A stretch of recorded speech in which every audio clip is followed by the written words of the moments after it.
Hi class, it's Robert here presenting on PearDeck. So PearDeck's a Google Slide add-on. It'll help make your instruction more interactive for students. It's got a ton of great features for the educators, and you can use PearDeck to start either a presentation from scratch, or you can add to an existing presentation, which I'm going to do here. You can manage you can manage teacher responses and capture those teachable moments. You can also incorporate audio, video into your presentations. The cool thing about this is that you can really do things on the fly, and I will show you that today. But some of the things you need to know is that before we actually start here with this, some things that I did that you won't see is that I went and made an account on PearDeck, and I've already incorporated it into my Google Slides. For the sake of time, I won't do that. I'll just kind of show you how it works. But let's just say that I want to deliver this this presentation on the scientific method, right? What I'll end up doing is inserting a slide after I have them read these articles here, and this slide is where I'm going to link my PearDeck, and it's just to try to capture the student responses, right? So in a normal classroom, I would be able to call on students, and they would give me their thoughts, and we would have a talk about it. But in the Zoom life, we know that students aren't always excited to speak up. So this is where PearDeck comes in. So what I'll do is you can see that I've inserted a PearDeck here, and I'll show you how I do that very quickly. It's just right here. You go to add-ons, PearDeck, open PearDeck add. And then what I did was on this slide, I selected ABC text. And this is going to be the option that allows me to view student feedback anonymously. So since we already did that, I can go ahead and start this lesson here. And we'll go at an instructor paced activity, which means that I'm going to be able to see things in real time. And so when this window pops up, this is the key that the students will need to get in, and you can provide the link in the chat here with this key. Once students start to get in, you'll see this waiting for students thing to start populating. So it'll be like 3 students out of 14, 4 students out of 14, etc., until all the students are in. So that's how you'll know who's in the PearDeck and who's not. And then once we are here, you'll see that my presentation has been converted into a PearDeck. And let's just find the slide that we're actually working off of. So now here's where I had them provide me some feedback.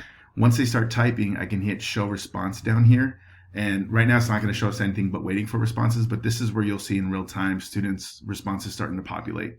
Usually I give them a few minutes before I open this up, so that way nobody feels the pressure of writing, and then I can go in and start to review the responses. When I'm done, if I don't want responses anymore, I can just hit lock screen, or when I want to move on, I can just hit hide responses, and then we can move forward. Let's just say that we're going through the lesson, and there seems to be something that students are stuck on, right? So this is something I didn't prepare for, but I think it can be sort of a teachable moment. I can just go here to this slide. I'll hit new prompt, and then I can search over here, scroll to the right, and you can see I have a few different options about what I want to do. And maybe I want to let students kind of circle and highlight, right? So then we can do the drawing feature. And then it's very similar to the student responses, right? This will come back up here, but then I can show student responses.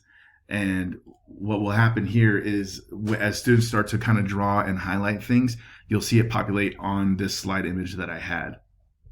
So I think this is a really good way for students, to kind of show you that they're paying attention, that they're following along, but they won't have to have the embarrassment of maybe coming up in front of the whole class and doing stuff. And again, it's anonymous, so if somebody selects the wrong thing or circles the wrong thing, they won't really know. So for the sake of time, let's continue to move on. So let's just say that I'm continuing to move through, and then I realize that after I've talked about dependent and independent variables, students are still kind of like seeming like they're not participating, they're not unsure, right? I can again go to my new prompt. I can come back here and I can do a quick temperature check, right? So this is a draggable, and then this will insert this slide over here. And what you'll end up seeing is as you start to show student responses, which again, it won't populate here, but as you start to show student responses, students will be able to tell you, I can tell them to drop the green thumb up and the red thumb down, and then it'll populate a quick, where everybody's at in the lesson. So I think it's a really good way to kind of replace some of those things that you would normally have in the classroom, where I can just, ask and get student feedback right away, where, as in this online environment, it's not always that simple. But yeah, I hope you guys enjoyed PearDeck. If there's anything else anybody would like to see or know about, please let me know. Thanks. I appreciate it, guys.